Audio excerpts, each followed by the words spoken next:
Entrevista. Vou conversar com o contador Roberto Campos. Vamos falar sobre planejamento tributário, o papel estratégico do contador na redução de custos empresariais. Roberto, bom dia, é um prazer recebê-lo aqui na Rádio CBN Salvador, tudo bem? Tudo ótimo, bom dia.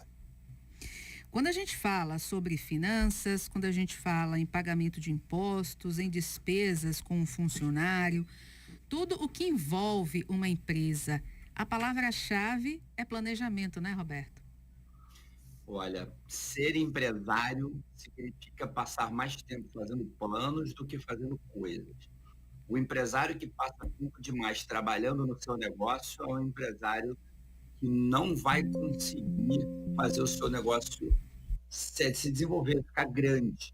Porque se ele for a mão de obra que faz o barco remar, não vamos muito longe. Agora, por que o planejamento tributário ele é tão essencial para a sobrevivência e o crescimento das pequenas e médias empresas? Eu vejo que o tratamento tributário, o planejamento tributário ele é essencial para as pequenas e médias, porque elas são as que mais são afetadas por qualquer variação. Então, ela precisa estar preparada. Eu noto aqui no meu escritório de contabilidade, que eu trabalho muito com pequenas e médias empresas, né? Meu mercado, meu nicho, e eu vejo que as pequenas empresas, elas são as primeiras a sentir qualquer crise, né? E quando vem uma crise, a primeira que começa a quebrar é a papelaria da esquina, é a lojinha de roupa da tia vovó que fica ali na esquina. Por quê? Porque não tem muito planejamento. Eles não têm um fluxo de caixa desenhado, eles não têm uma reserva de caixa para durar um ano pagando contas, eles não se preparam para as eventualidades. A grande empresa, ela normalmente tem bens, ela faz empréstimos, ela tem mais massa de manobra. A pequena empresa, normalmente, de subsistência, né, que a pessoa trabalha para viver, quando ela começa a não conseguir pagar as próprias contas, ela acaba fechando. E ela precisa de um planejamento para não acontecer isso.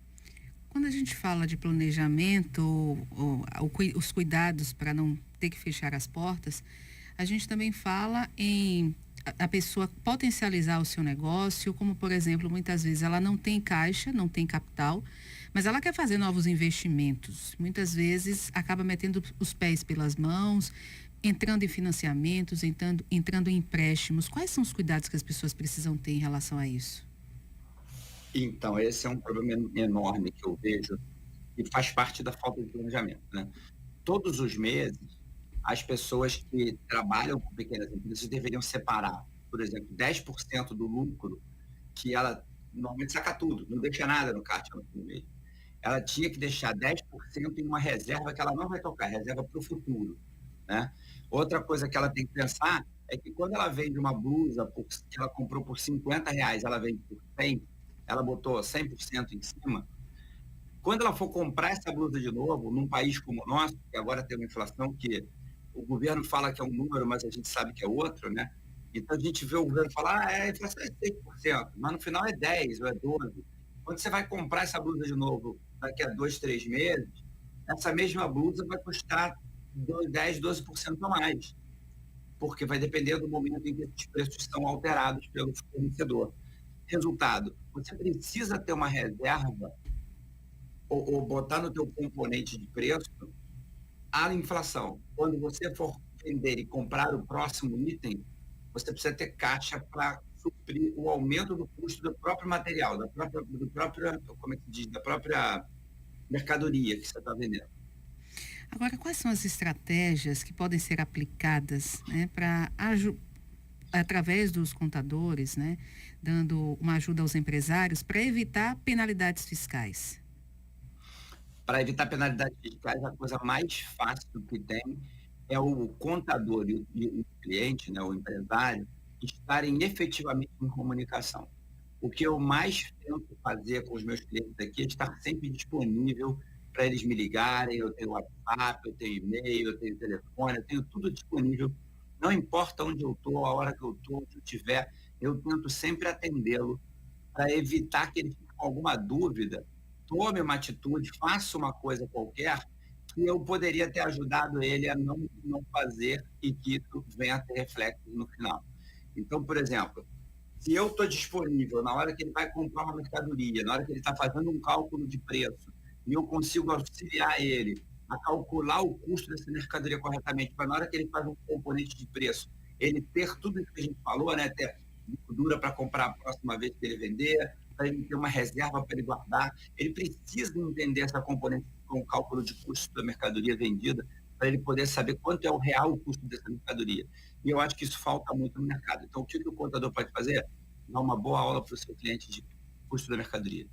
Estou conversando com o contador Roberto Campos, falando sobre planejamento tributário. Como a gestão contábil eficiente pode contribuir para identificar oportunidades de economia tributária?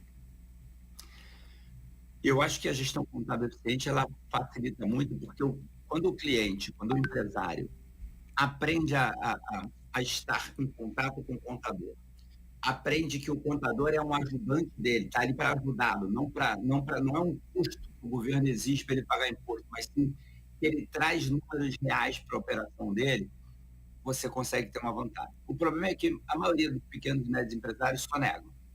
Então, ao sonegar, os números que a contabilidade faz, nós contadores não somos adivinhos do que ele sonega ou o que ele deixa de sonegar.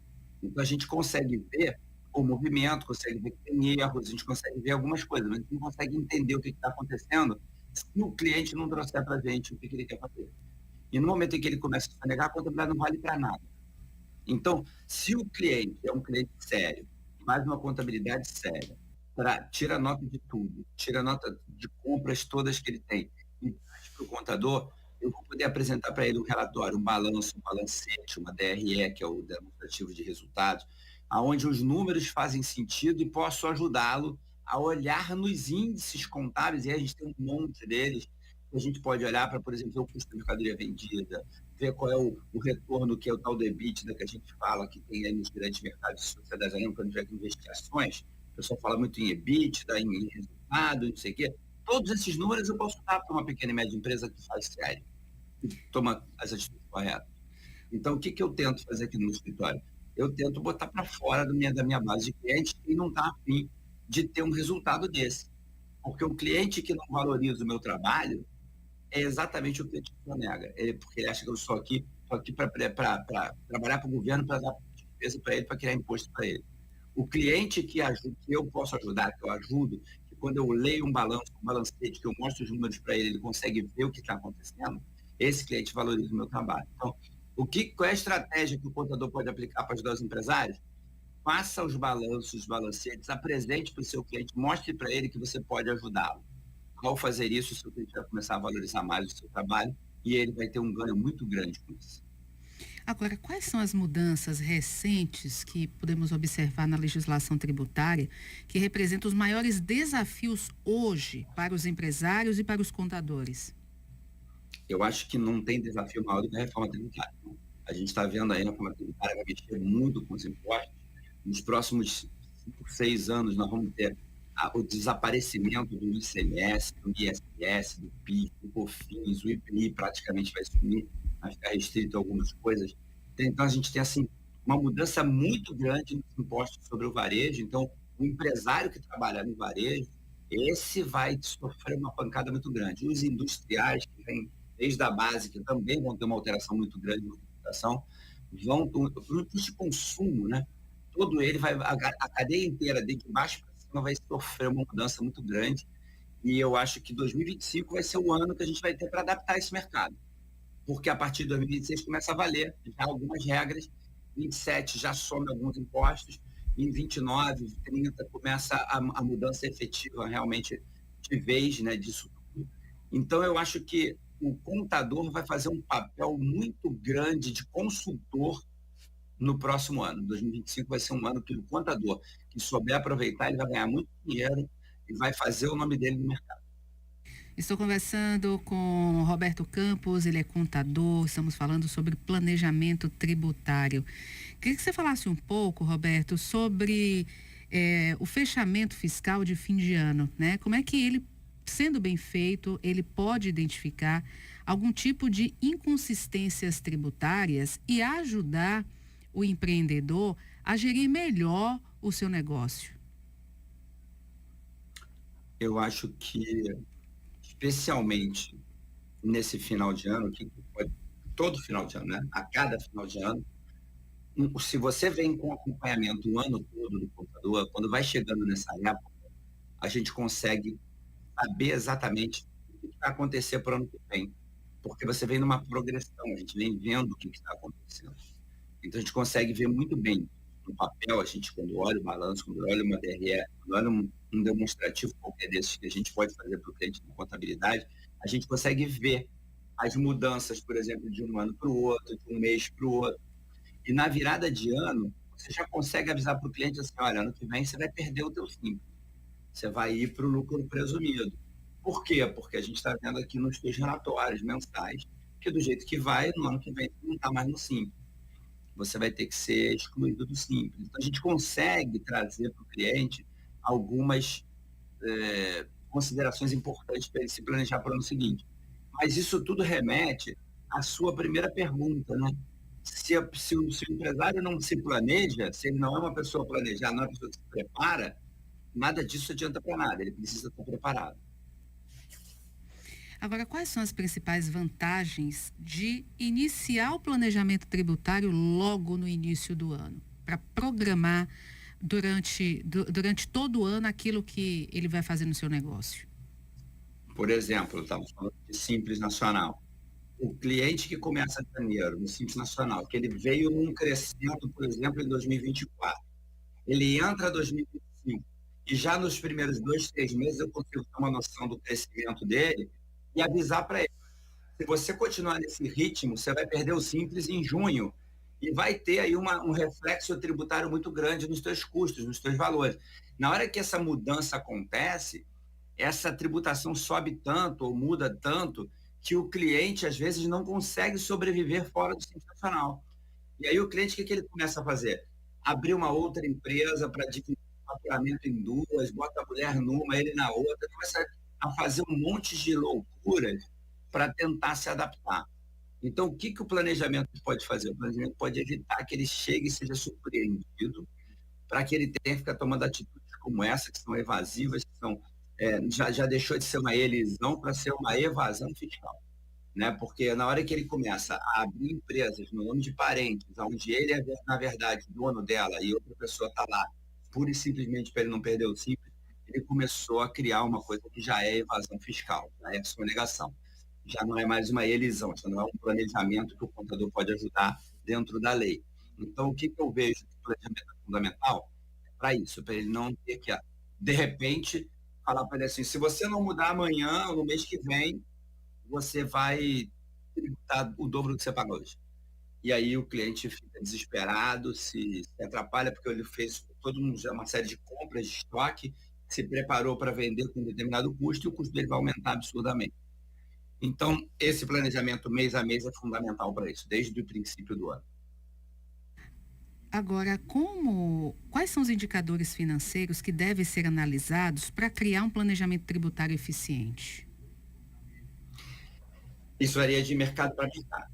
Então, por exemplo, se a gente está falando de varejo, a gente vai ter indicadores específicos para o varejo, né?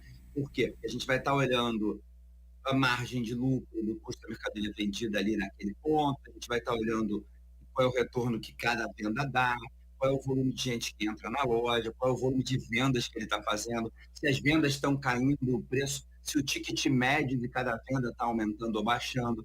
É uma coisa que tem a ver com o varejo, com a pessoa entrar e sair da loja, com o volume de venda por pessoa. Quando a gente fala de indústria, aí a gente passa para o custo da produção, né? A gente tem que entender como é que a gente separa o custo de produção, o custo do estoque parado, demora de produção, quanto tempo vai demorar. Para cada um desses fatores, a gente tem um índice. A gente consegue ver esses índices item por item, tanto na indústria, como na distribuição, como lá no varejo. E aí, esses índices vão variar de acordo com o ramo, o mercado, que vai ter mais importância para uns do que para outros. Por exemplo, se a gente está falando de construção civil, são índices diferentes da empresa de têxtil, de roupa, de fábrica de tecido, que vende roupa. Então, todos esses mercados, eles sofrem influências de índices diferentes. Perfeito. E você tem que buscar o seu contador e pedir para ele fazer um trabalho personalizado para o seu negócio, para o seu mercado. É Roberto, comum, inclusive, a gente falar que contadores, é bom você procurar um contador que seja especializado na área que você trabalha. Um contador generalista, nem sempre ele é o ideal. perfeito. Roberto, eu quero agradecer sua participação aqui no CBN Salvador e deixo convite para você voltar mais vezes, viu? Muito obrigada e um ótimo dia. Obrigado, Sares, e volto sempre que vocês me chamarem. Conversei com Roberto Campos, contador, falando sobre planejamento tributário 1131.